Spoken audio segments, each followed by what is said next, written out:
Disfruta de tu cabaña. Se burlaron de mí cuando mi abuela me dejó su vieja cabaña. Los topógrafos llamaron a la puerta. Señora, usted es dueña de toda la montaña. Resulta que durante años habían estado invadiendo mis tierras sin saberlo. La lectura del testamento de la abuela Rosa se llevó a cabo en la biblioteca de la casa de mi tío Ricardo, la misma casa que él había construido en lo que siempre insistió que era su terreno, con vistas al valle, el mismo valle donde la vieja cabaña de la abuela se escondía como un recuerdo olvidado, casi invisible entre los árboles. Era un día de octubre con esa luz dorada que siempre me recordaba a los veranos que pasé con la abuela. Cuando llegué a la casa de mi tío Ricardo, todos ya estaban reunidos en la biblioteca. El ambiente era tenso, cargado de expectativas y codicia mal disimulada. Mis tíos conversaban en voz baja, mientras revisaban algunos documentos que habían traído, como si ya estuvieran repartiendo los bienes antes de tiempo. La biblioteca era imponente, con estantes de madera oscura que llegaban hasta el techo y una gran mesa de conferencias en el centro. Todo parecía diseñado para impresionar, para mostrar éxito y prosperidad. El tío Ricardo se había asegurado de que la reunión fuera allí, en su territorio, donde él se sentía más poderoso. A mi hijo Ricardo, leyó el abogado ajustándose sus lentes de montura delgada, le dejo mi colección de libros de primera edición y el escritorio de caoba. El tío Ricardo asintió con una sonrisa satisfecha, ya sacando cuentas mentales del valor. Había visto esa colección muchas veces. Primeras ediciones de García Márquez, Borges, Octavio Paz. Algunos libros que la abuela había comprado en sus viajes por Latinoamérica cuando era joven. El escritorio de caoba era una pieza antigua tallada a mano que había pertenecido al bisabuelo. Seguramente valía una fortuna en el mercado de antigüedades. Por fin algo útil, murmuró el tío Ricardo, aunque intentó que sonara como un comentario casual. Sus hijos, mis primos Brolio y Malisa, intercambiaron miradas cómplices. Ya habían estado haciendo cálculos de lo que podrían vender. A mi hija Patricia le dejo mis joyas y el contenido de mi caja de seguridad. La tía Patricia acarició su collar de perlas con una expresión de triunfo en el rostro. La abuela tenía una colección impresionante. Había heredado algunas piezas de su propia madre y el abuelo le había regalado otras durante sus 50 años de matrimonio. Anillos de esmeraldas, collares de oro, aretes de diamantes, piezas que había visto en fotografías familiares, pero que la abuela rara vez usaba. Prefería sus aretes sencillos de plata y su anillo de matrimonio desgastado. Siempre supe que mamá apreciaba mi buen gusto, dijo la tía Patricia, con esa sonrisa que siempre me había puesto nerviosa. Estas joyas necesitan a alguien que sepa cómo lucirlas apropiadamente. A mi hijo Miguel le otorgo mi portafolio de inversiones y mi colección de autos clásicos. Mi papá se acomodó el saco satisfecho. 3 autos antiguos y un portafolio financiero sólido, justo lo que esperaba. Los autos estaban en perfecto estado, guardados en un garaje que la abuela mandó construir específicamente para ellos. Un Mercedes del 67, un Camaro del 69 y un Chevrolet del 55. El abuelo había sido mecánico antes de retirarse y mantenía esos autos como si fueran sus bebés. Mi papá había estado preguntando por ellos durante años. Mamá siempre tuvo buen ojo para las inversiones, dijo mi padre con un orgullo que apenas podía disimular. Ese portafolio debe estar bastante bien diversificado. El abogado asintió. Efectivamente, su madre fue muy cuidadosa con sus finanzas. El portafolio incluye acciones, bonos y algunos fondos mutuos que han tenido un rendimiento excelente. Y a mi nieta, Emma, el abogado hizo una pausa, levantando la vista hacia mí con lo que parecía lástima. Le dejo la cabaña en Dick Trail y todo lo que hay dentro. El silencio duró 3 segundos antes de que comenzaran las carcajadas. La choza, alcanzó a decir entre risas el primo Brolio. Te dejó ese basurero para termitas, dijo el primo Brolio. Espero que te gusten más las letrinas que los baños normales, añadió la prima Malisa, limpiándose las lágrimas de tanto reír. Sus risas llenaron toda la biblioteca. Era como si hubieran estado esperando este momento,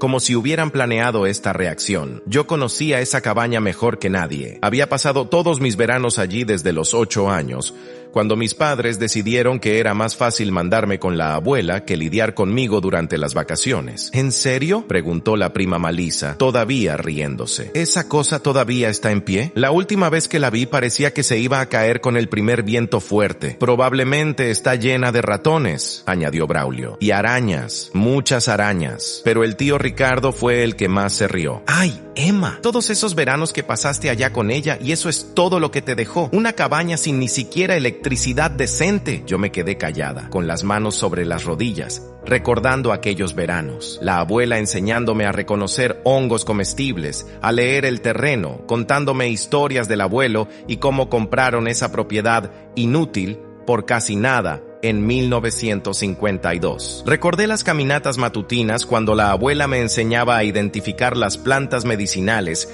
que crecían silvestres en la montaña. Me había enseñado cuáles eran comestibles y cuáles venenosas, cómo preparar té de manzanilla silvestre, cómo reconocer el olor de la menta que crecía cerca del arroyo. Mira, Emma, me había dicho una vez, señalando hacia el valle desde el porche de la cabaña. Tu abuelo y yo compramos esta tierra cuando nadie más la quería. Todos decían que estábamos locos, que era demasiado lejos, demasiado salvaje, pero nosotros vimos algo diferente. La abuela me había contado cómo habían llegado aquí en 1952. Recién casados, con poco dinero pero muchos sueños. El abuelo trabajaba en construcción durante la semana y los fines de semana venían aquí a construir la cabaña con sus propias manos.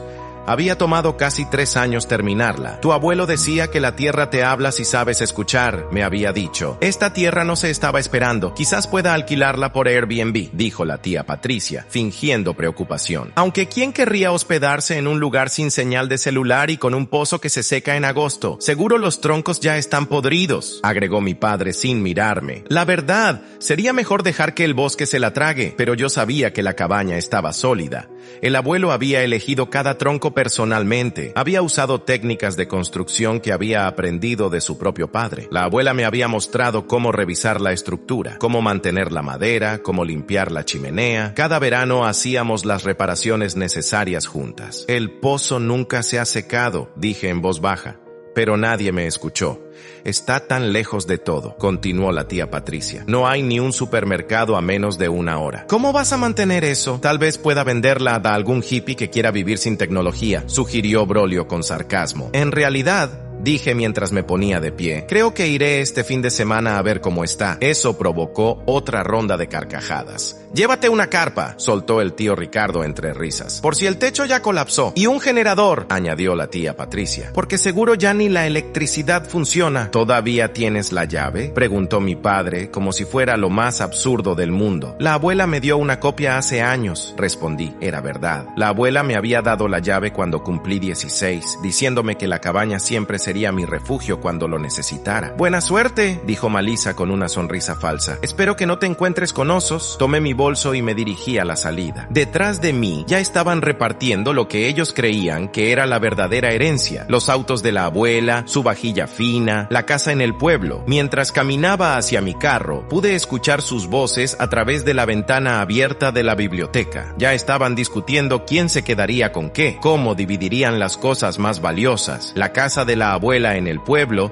que no había sido mencionada en el testamento que acababan de leer, ya la daban por suya. Obviamente tendremos que venderla, escuché decir a la tía Patricia. El mercado inmobiliario está muy bueno ahora. Podríamos dividir las ganancias en partes iguales, sugirió mi padre. Claro, entre nosotros 3, añadió el tío Ricardo. Emma ya tiene su regalo. Sus risas me siguieron hasta el carro. El viaje hasta la cabaña me dio tiempo para pensar. Había algo en todo esto que no encajaba. La abuela nunca había sido injusta. Siempre había tratado a todos sus hijos por igual, y a mí me había querido mucho, pero no más que a los otros nietos. ¿Por qué me habría dejado solo la cabaña? La cabaña estaba a 2 horas de distancia, por un camino montañoso que se volvía de tierra y piedras. A mitad de camino, mi sedán casi no aguantaba los baches, pero llegué. El camino se había deteriorado desde la última vez que había estado aquí, hacía casi 2 años. La abuela siempre se quejaba de que el condado no mantenía los caminos rurales, pero ella nunca se había molestado en pedir que lo pavimentaran. Los caminos difíciles mantienen alejados a los turistas, solía decir. A medida que subía por la montaña,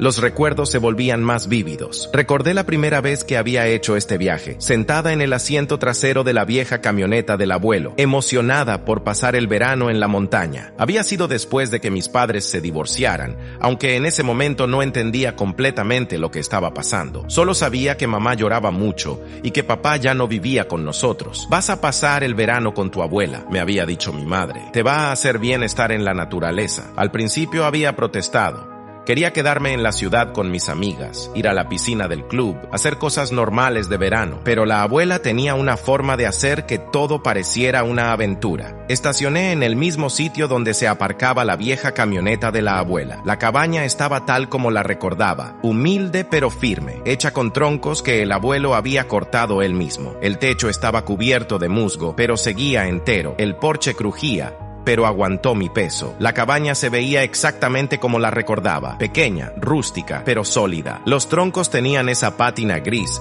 que viene con décadas de exposición al clima, pero no había señales de pudrición. El techo de tejas estaba en perfectas condiciones y el musgo que lo cubría en realidad ayudaba a mantener la humedad afuera. El porche era mi lugar favorito. Tenía una vista increíble del valle y en las tardes, cuando el sol se ponía detrás de las montañas, todo se veía dorado. La abuela y yo solíamos sentarnos aquí después de cenar, ella tejiendo o leyendo, yo dibujando o escribiendo en mi diario. Este porche ha visto muchas puestas de sol, me había dicho una vez. Tu abuelo y yo nos sentábamos aquí todas las noches. Durante los primeros años planeábamos nuestro futuro, hablábamos de los hijos que queríamos tener, de los sueños que teníamos. Por dentro, todo parecía intacto, como si la abuela hubiera salido a dar un paseo y fuera a volver en cualquier momento. La puerta principal se abría directamente a la sala, que también servía como comedor. Había una chimenea de piedra en una pared, rodeada de estantes llenos de libros,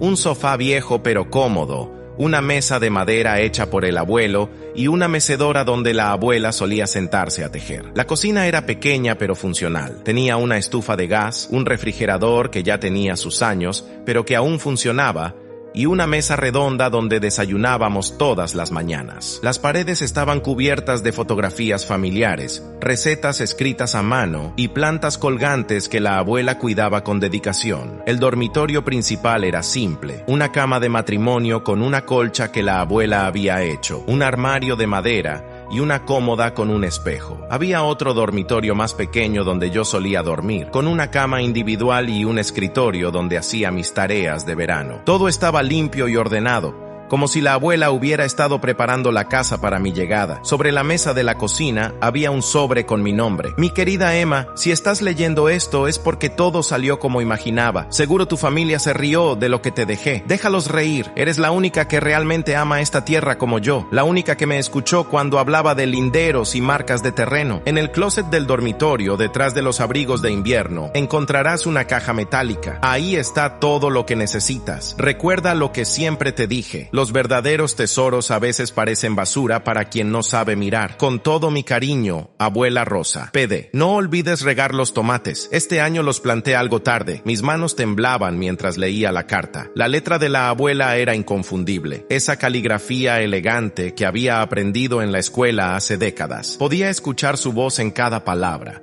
como si estuviera parada a mi lado. Recordé todas las veces que la abuela había mencionado los linderos y las marcas de terreno. Yo pensaba que era solo una obsesión de persona mayor, la manía de alguien que había vivido mucho tiempo en el mismo lugar, pero ahora, leyendo la carta, empezaba a entender que había algo más. Ven acá, Emma, me había dicho una vez cuando tenía unos 14 años. Te voy a mostrar algo importante. Me había llevado a caminar por los límites de la propiedad, señalando árboles marcados, rocas pintadas, postes de metal clavados en el suelo. Estas son las marcas originales, me había explicado. Tu abuelo y yo las pusimos cuando compramos la tierra. Es importante que las recuerdes. En ese momento me había parecido aburrido. Quería ir a nadar al arroyo, no caminar por el bosque mirando árboles, pero la abuela había insistido y yo había memorizado cada marca, cada punto de referencia. Encontré la caja justo donde dijo. Era a prueba de fuego y contenía varios sobres Manila bien etiquetados. La caja estaba escondida detrás de viejos abrigos de invierno que olían a naftalina. Era pesada, del tamaño de una caja de zapatos, con un mecanismo de cierre que requería una combinación. Probé la fecha de cumpleaños de la abuela, 15 de marzo de 1928. La caja se abrió con un clic satisfactorio. Dentro había 8 sobres Manila, cada uno etiquetado con letra cuidadosa. Mapa original 1952. Escritura y derechos minerales, derechos forestales, fotografías aéreas 1952 a 2020, correspondencia legal, documentos del condado, invasiones documentadas, instrucciones para EMA. Me temblaban las manos al abrir el primero, un mapa topográfico de 1952. Mis ojos se agrandaron al seguir las líneas del terreno. No era solo una parcela pequeña alrededor de la cabaña. Las líneas se extendían por montañas, bosques y valles. El mapa estaba en perfectas condiciones, protegido por una funda de plástico. Había sido hecho por el Departamento de Topografía del Condado, con sellos oficiales y firmas de los funcionarios correspondientes. Las líneas rojas marcaban claramente los límites de la propiedad, y cuando las seguí con el dedo, no podía creer lo que veía. La propiedad se extendía hacia el norte por casi 3 kilómetros, incluyendo toda la cresta de la montaña. Hacia el sur, bajaba hasta el valle, abarcando el arroyo y gran parte del bosque. Hacia el este y el oeste, las líneas seguían los contornos naturales del terreno, incluyendo otras 2 colinas más pequeñas. Me dejé caer sentada sobre la cama, el mapa vibrando entre mis dedos. Esto no podía ser real. La abuela nunca había mencionado que la propiedad fuera tan grande. Siempre había hablado de la cabaña y el terreno alrededor como si fuera solo un par de acres. El segundo sobre contenía la escritura original y los derechos minerales. La escritura estaba fechada el 15 de septiembre de 1952,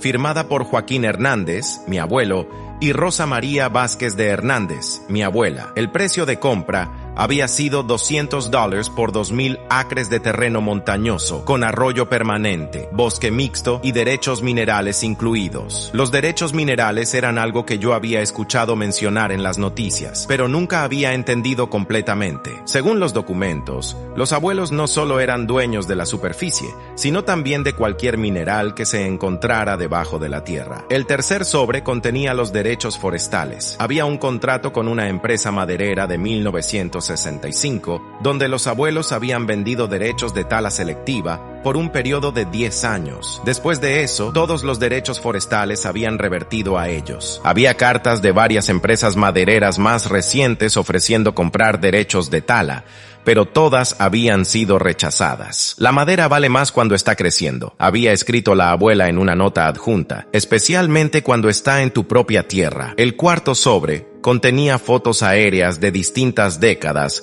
donde se veía el crecimiento de urbanizaciones invadiendo lo que claramente era tierra de la abuela. La primera foto era de 1952, mostrando la montaña completamente cubierta de bosque, con solo la pequeña cabaña visible como un punto diminuto. La segunda era de 1975, con algunas casas construidas en lo que parecía ser el valle. La tercera, de 1990, mostraba más desarrollo, pero aún concentrado en ciertas áreas. Pero las fotos más recientes, de 2010 y 2020, mostraban una transformación dramática. Había casas por todas partes, caminos pavimentados y lo que parecía ser el comienzo de un desarrollo comercial. Todo estaba dentro de los límites marcados en el mapa original. La casa del tío Ricardo, esa imponente estructura de 2 pisos con vista al valle, estaba claramente dentro de los límites de la propiedad de la abuela. No solo eso, sino que todo el desarrollo de Meduviu, donde vivían varias familias adineradas, estaba construido en tierra que legalmente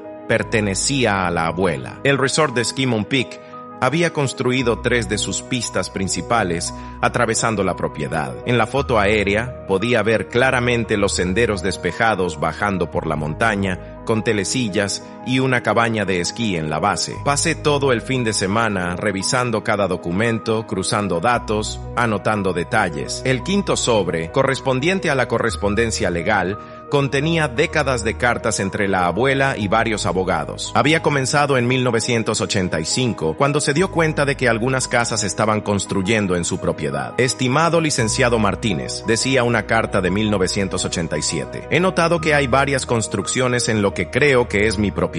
Adjunto copias de mi escritura original. ¿Podrían ayudarme a determinar los pasos correctos a seguir? La respuesta del abogado era desalentadora. Estimada señora Hernández, aunque sus documentos parecen estar en orden, proceder con una demanda por invasión sería costoso y podría tomar años. Además, Si las construcciones han estado ahí por mucho tiempo, los ocupantes podrían reclamar derechos por prescripción adquisitiva, pero la abuela no se había dado por vencida. Había consultado con otros abogados, había investigado las leyes por su cuenta, había documentado cada nueva construcción que aparecía en su tierra. El sexto sobre contenía documentos del condado, copias de permisos de construcción, mapas del catastro y registros de impuestos. Lo más interesante era que muchos de los permisos de construcción habían sido otorgados sin verificar adecuadamente la propiedad de la tierra. Parece que el condado ha estado emitiendo permisos sin hacer los estudios topográficos correctos, había escrito la abuela en una nota. Varios funcionarios han admitido que se basaron en mapas desactualizados. El séptimo sobre, titulado Invasiones documentadas, contenía fotografías, recortes de periódicos y una lista detallada de todas las construcciones que se habían hecho en la propiedad a lo largo de los años. La abuela había sido meticulosa. Había fotografiado cada nueva construcción, había guardado los anuncios de venta de terrenos que técnicamente no le pertenecían a los vendedores, había hecho una lista con direcciones exactas y fechas de construcción. Casa de Ricardo Hernández, mi hijo, decía una entrada. Construida en 1998, aproximadamente 105 cm dentro de los límites de mi propiedad. Nunca pidió permiso ni ofreció comprar el terreno. Desarrollo Med, decía otra entrada. Construcción comenzada en 2005. 9 casas construidas completamente dentro de mi propiedad, 2 más parcialmente. Resort Mountain Peak, continuaba la lista. Expansión iniciada en 2010. 3 pistas de esquí cruzan mi propiedad. Telesilla construida sin permiso en mi tierra. La abuela no solo sabía lo que tenía, sino que había guardado cada prueba con cuidado y nunca dijo nada. El octavo sobre, instrucciones para Emma, contenía una carta más larga y detallada. Mi querida Emma, si estás leyendo esto, significa que has encontrado la caja y has revisado todos los documentos. Ahora entiendes por qué tu familia se rió cuando te dejé solo la cabaña. He estado documentando estas invasiones durante más de 30 años. Al principio pensé en demandar, en luchar por lo que era nuestro, pero me di cuenta de que hacer esto mientras tu abuelo y yo estuviéramos vivos solo traería problemas familiares que no quería enfrentar. Tu tío Ricardo construyó su casa en nuestra tierra porque pensó que nunca lo sabríamos. Cuando lo confronté, me dijo que él merecía esa tierra porque había cuidado de nosotros durante años. Tu tía Patricia sabía sobre las invasiones desde el principio, pero prefirió hacer como que no sabía nada. Tu padre es un buen hombre, pero nunca quiso complicarse con problemas legales. Cuando le mencioné la situación, me dijo que era mejor mantener la paz familiar. Pero tú eres diferente, Emma. Tú amas esta tierra como yo la amé. Tú entiendes que no se trata del dinero, sino de la justicia. Tú tienes la fuerza y la determinación para hacer lo que yo no pude hacer. Los documentos que encontraste son todo lo que necesitas para reclamar lo que legalmente te pertenece. He consultado con varios abogados a lo largo de los años y todos están de acuerdo en que tienes un caso sólido. Aquí están mis sugerencias.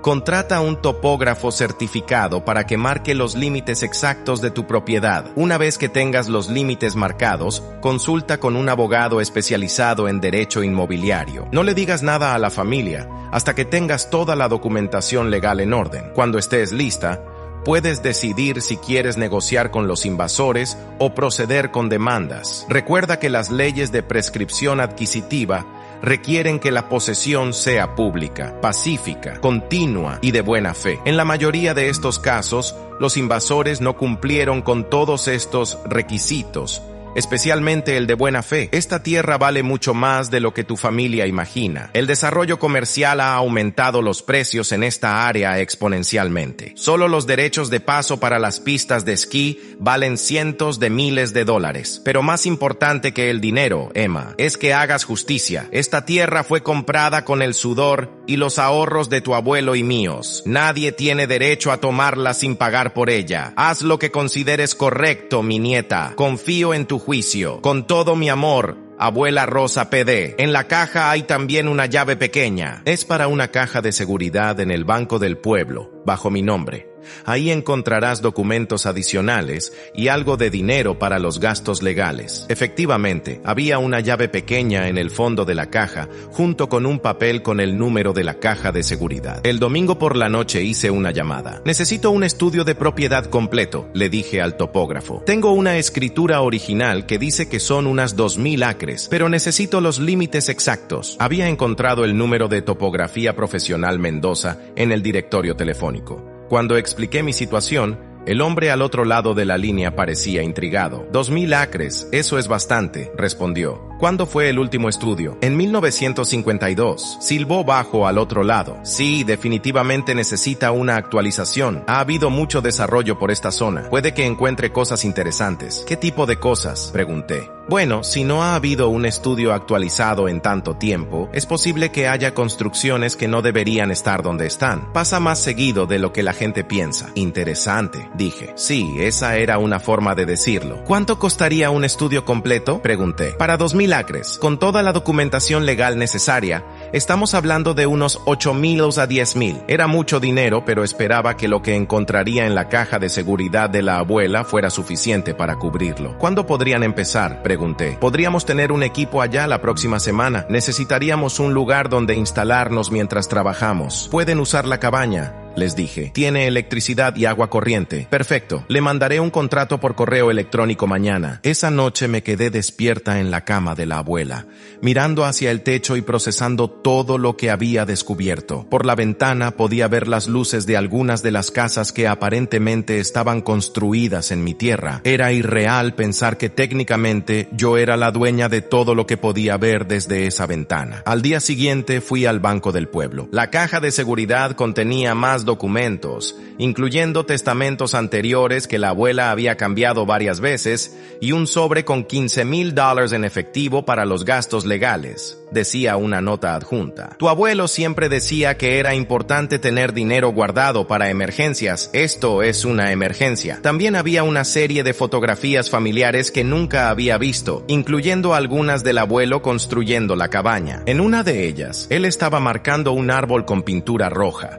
estableciendo uno de los límites de la propiedad. 2 semanas después, el equipo llegó con su equipo de medición. Se instalaron en la cabaña y yo les entregué toda la documentación. El equipo de Topografía Profesional Mendoza consistía en 3 hombres: Tom, el jefe del equipo, y sus asistentes Carlos y Miguel. Llegaron en una camioneta llena de equipos sofisticados: teodolitos, GPS de alta precisión, estacas, pintura para marcar y computadoras portátiles. Impresionante documentación, dijo Tom después de revisar todos los papeles. No es muy común encontrar registros tan completos de una propiedad tan antigua. Mi abuela era muy organizada, respondí. Mire, estos mapas originales están en perfecto estado y las fotografías aéreas van a ser muy útiles para establecer cuándo ocurrieron las invasiones. Al revisar los documentos, comenzaron a silbar y a negar con la cabeza. Si esto es exacto, dijo Tom, usted es dueña de más de media montaña. ¿Cuánto tiempo les tomará confirmar?, pregunté. Denos una semana. Marcaremos todo, lo cotejaremos con los archivos del condado y lo dejaremos oficial. Durante los siguientes días, los vi trabajar desde el porche de la cabaña. Era fascinante ver cómo usaban sus instrumentos para medir distancias exactas, cómo establecían puntos de referencia, cómo consultaban constantemente sus mapas y computadoras. ¿Qué tal va todo?, les pregunté el miércoles. Bueno, dijo Carlos, limpiándose el sudor de la frente. Su abuela tenía razón. Hay muchas construcciones que no deberían estar donde están. Muchas, dijo Miguel. Va a ser un caso interesante para los abogados. Esa semana se me hizo eterna. Me quedé en la cabaña arreglando pequeños detalles, cuidando el jardín de la abuela, ignorando los mensajes y llamadas de mi familia preguntando si ya me había rendido con esa basura. El jardín de la abuela era impresionante. Tenía tomates, chiles, cilantro, calabazas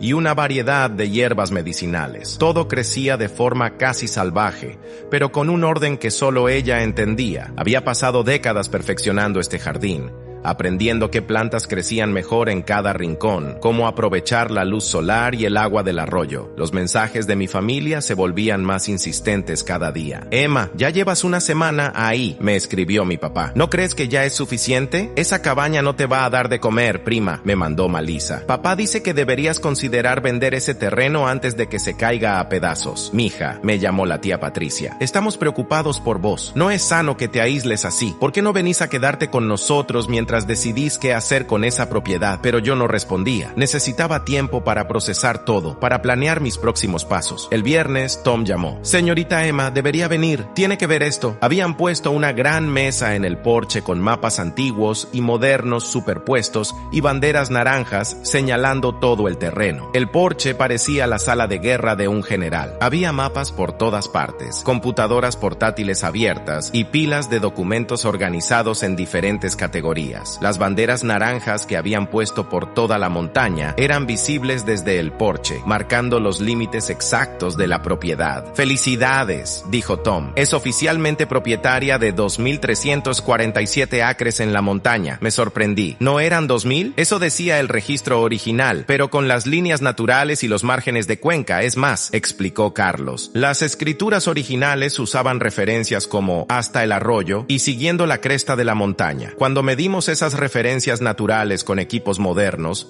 la propiedad resulta ser más grande de lo que se pensaba originalmente. ¿Y las construcciones?, pregunté. Tom sacó otro mapa, este con marcas rojas. La casa de su tío está a más de 150 metros dentro de su terreno. Señaló unas casas. El desarrollo de Meduviu. 9 de esas casas están construidas en su propiedad, completamente en su propiedad, aclaró Miguel. No estamos hablando de invasiones menores. Estas casas están claramente dentro de sus límites. Tocó la base del resort. Hay 3 pistas de esquí, un telesilla que cruzan sus límites. El telesilla principal, añadió Tom, tiene sus torres de soporte directamente en su tierra. Sin esas torres, el telesilla no puede funcionar. Luego señaló un grupo de edificios. El centro comercial nuevo que abrieron el año pasado. Todo su estacionamiento está sobre su terreno. El centro comercial Samat Plaza, pregunté incrédula. Era un desarrollo nuevo con tiendas, restaurantes y un supermercado. Siempre estaba lleno de gente. El estacionamiento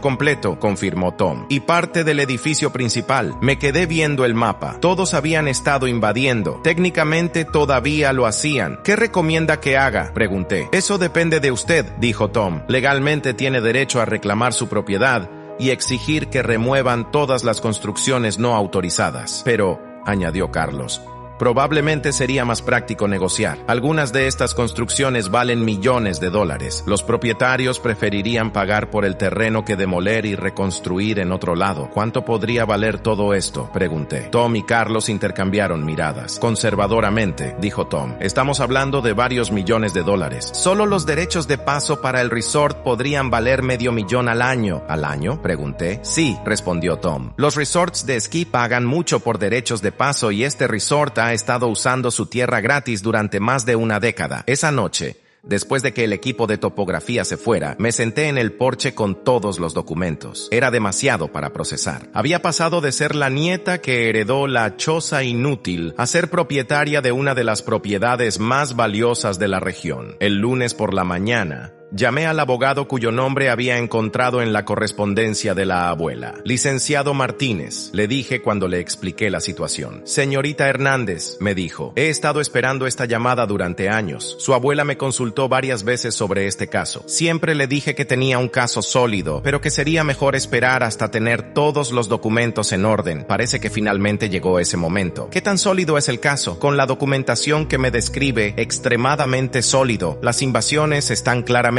documentadas, los límites están bien establecidos y no hay evidencia de que los invasores hayan actuado de buena fe. ¿Qué pasa ahora? Bueno, tenemos varias opciones. Podemos enviar notificaciones legales exigiendo que dejen la propiedad, podemos demandar por daños y perjuicios, o podemos negociar acuerdos de compra-venta. ¿Qué recomienda? Honestamente, recomiendo empezar con negociaciones. Estas personas tienen mucho que perder si esto llega a juicio. Probablemente prefieran llegar a un acuerdo, y si no quieren negociar, entonces procedemos con las demandas. Pero créame, Cuando vean que tenemos documentación sólida y que hablamos en serio, van a querer negociar. Programamos una reunión para la semana siguiente donde revisaríamos toda la documentación y decidiríamos la estrategia a seguir. Mientras tanto, decidí que era hora de confrontar a mi familia. El miércoles por la noche llamé a mi padre. Papá, necesito hablar contigo sobre algo importante. Emma, por fin, estábamos preocupados. ¿Ya decidiste qué hacer con la cabaña? Sí, decidí. Pero antes necesito preguntarte algo. ¿Sabías que la propiedad de la abuela es mucho más grande de lo que todos creían? Hubo una pausa larga. ¿A qué te refieres? Me refiero a que acabo de contratar topógrafos y resulta que la abuela era dueña de más de 2,000 acres. Otra pausa más larga. Emma, ¿qué estás diciendo exactamente? Estoy diciendo que la casa del tío Ricardo está construida en mi tierra, que el desarrollo Meduview está en mi tierra, que parte del resort de esquí está en mi tierra. Eso es imposible. ¿Qué te dijeron esos topógrafos? Debe haber un error. No hay error, papá. La abuela lo sabía todo. Ha estado documentando estas invasiones durante décadas. Invasiones, sí, papá, invasiones, construcciones ilegales en propiedad privada. Mi propiedad. El silencio del otro lado de la línea era ensordecedor. Papá, Emma, necesitamos hablar de esto en persona. Esto es muy complicado. ¿Complicado? ¿Complicado para quién, papá? Para toda la familia. Si lo que dices es cierto, esto va a causar muchos problemas. Los problemas ya existen, papá.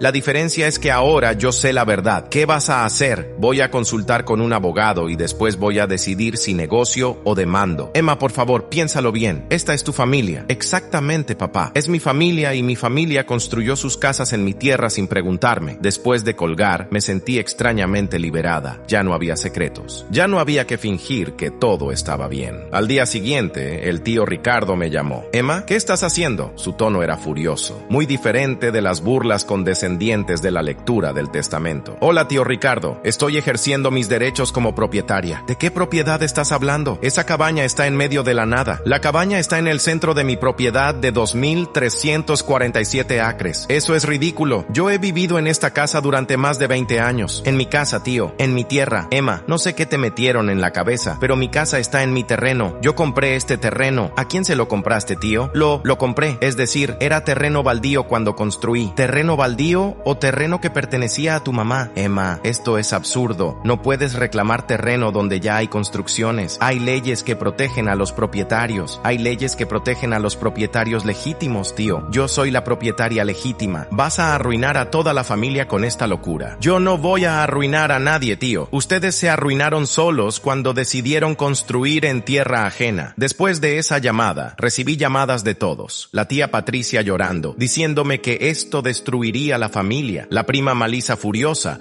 acusándome de ser una oportunista, el primo Braulio tratando de convencerme de que seguramente había un malentendido, pero la llamada que más me dolió fue la de mi padre. Emma, tu tío Ricardo me contó de su conversación. Por favor, decime que no vas a proceder con esto. ¿Por qué no debería proceder, papá? Porque somos familia, porque esto va a crear problemas que no se van a poder resolver. Los problemas ya existían, papá, solo que ahora los estoy enfrentando. Emma, sé razonable. Tu tío construyó esa casa de buena fe. No sabía que estaba en terreno de tu abuela. De buena fe construyó una casa sin verificar de quién era el terreno. Las cosas eran diferentes en esa época. No había tantas regulaciones. Papá, la abuela compró esa tierra en 1952. No era un secreto, pero nadie pensó que fuera tan grande. Nadie se molestó en averiguar qué tan grande era. Emma, por favor, pensá en las consecuencias. Tu tío podría perder su casa y yo podría recuperar mi tierra. ¿Vale la pena destruir a la familia por dinero? No es por dinero, papá, es por justicia. A veces la justicia es demasiado costosa, mija, y a veces la injusticia es demasiado cómoda. Esa conversación marcó un punto de no retorno. Me di cuenta de que mi familia esperaba que yo simplemente aceptara la situación, que dejara que las cosas siguieran como estaban para mantener la paz familiar. Pero yo recordaba las palabras de la abuela. Los verdaderos tesoros a veces parecen basura para quien no sabe mirar. La semana siguiente,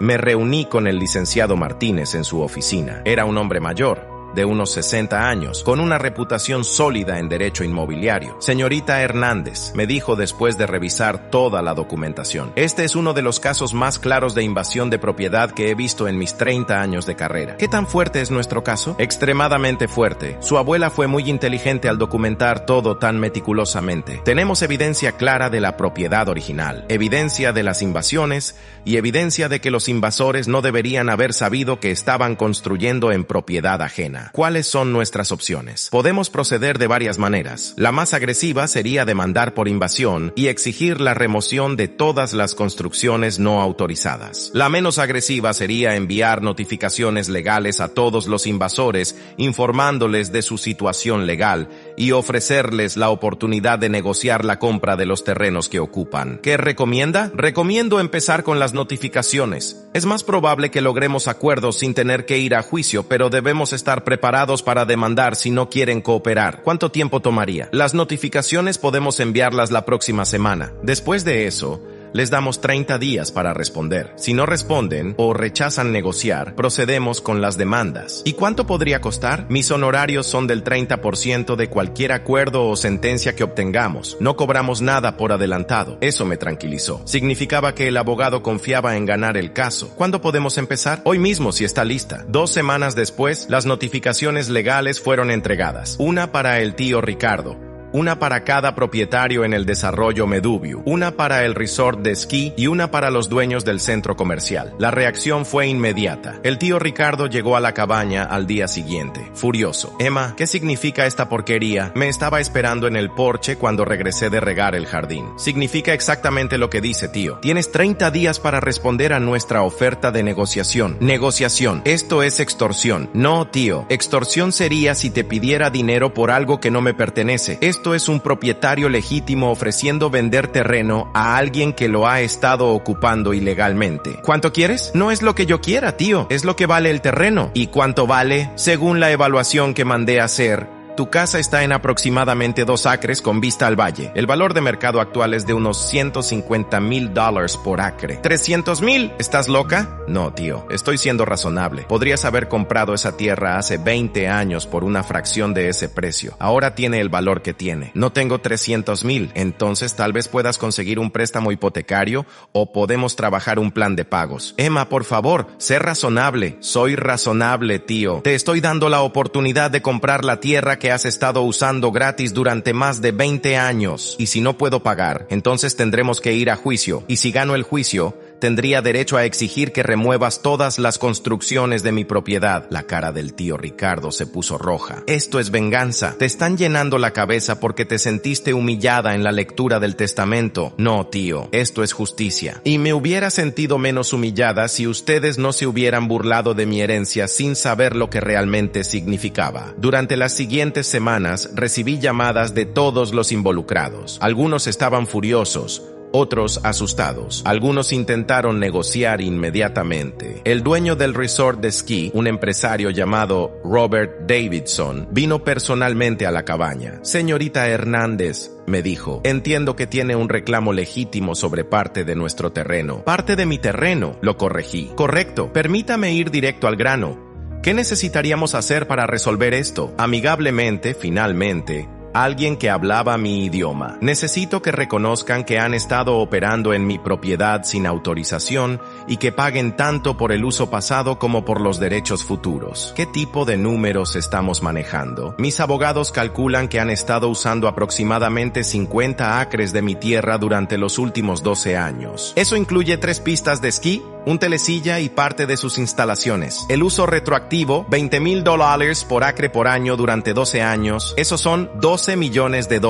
Davidson casi se atragantó. 12 millones más los derechos futuros. Podemos estructurarlo como un pago único por derechos permanentes o como un alquiler anual. Señorita Hernández, eso es más de lo que vale todo el resort. Entonces tal vez deberían haber verificado de quién era la tierra antes de construir ahí. Permítame consultar con mis socios y mis abogados. Podríamos reunirnos la próxima semana. Las negociaciones se extendieron durante 2 meses. Algunos casos se resolvieron rápidamente, otros requirieron más discusión. El primer acuerdo fue con 3 de las familias del desarrollo Meduviu. Compraron sus terrenos por $120,000 cada una, pagaderos en 5 años con interés. El centro comercial negoció un alquiler a largo plazo por su estacionamiento, $50,000 anuales durante 50 años. El resort de esquí tomó más tiempo, pero finalmente acordamos un pago único de $3.2 millones por derechos permanentes sobre los 50 acres que estaban usando. El tío Ricardo fue el más difícil. No voy a pagar, me dijo durante nuestra última conversación antes de que expirara el plazo. Si quieres mi casa, vas a tener que quitármela por la fuerza. Ok, tío, como quieras. Procedimos con la demanda. El juicio duró 6 meses, pero como había predicho el licenciado Martínez, ganamos fácilmente. El juez ordenó al tío Ricardo pagar $300,000 por los terrenos o desalojar la propiedad en 90 días. Al final, consiguió un préstamo hipotecario para pagar. Espero que estés contenta, me dijo cuando me entregó el cheque. Destruiste a la familia por dinero. No destruí nada, tío. Solo reclamé lo que era mío. Tu abuela estaría avergonzada. Mi abuela estaría orgullosa. Ella me enseñó a defender lo que es correcto. Pasaron 5 años desde que encontré aquella caja en el closet de la abuela. La cabaña sigue siendo mi hogar principal, aunque ahora tiene electricidad moderna, internet satelital y algunas comodidades que la abuela nunca tuvo. He usado parte del dinero de los acuerdos para establecer una fundación educativa en memoria de la abuela, enfocada en enseñar a jóvenes sobre conservación de tierras y derechos de propiedad. También compré las tierras adyacentes que salieron a la venta, expandiendo la propiedad a casi 3,000 acres. Ahora es una reserva natural protegida donde la gente puede venir a aprender sobre conservación y vida silvestre. Las relaciones familiares nunca volvieron a ser las mismas. El tío Ricardo y la tía Patricia apenas me hablan. Mis primos me evitan en las reuniones familiares. Mi padre trata de mantener la paz, pero sé que piensa que fui demasiado dura. Pero cuando me siento en el porche de la abuela, viendo el valle que ahora sé que me pertenece legalmente, no siento remordimiento. Siento que hice lo correcto. Siento que honré la memoria de la abuela y del abuelo. Y a veces, cuando el viento sopla a través de los árboles, puedo escuchar la voz de la abuela. Los verdaderos tesoros a veces parecen basura para quien no sabe mirar. La choza se había convertido en un imperio y yo había aprendido que la justicia, aunque sea difícil, siempre vale la pena. Ahora cuando los turistas vienen al resort de esquí o van de compras al centro comercial, están pisando tierra que oficialmente me pertenece. Pero más importante, están pisando tierra que fue protegida por 2 generaciones de mi familia y que sigue siendo protegida para las generaciones futuras. La abuela tenía razón. Yo era la única que realmente amaba esta tierra como ella, y ahora me correspondía a mí ser su guardiana.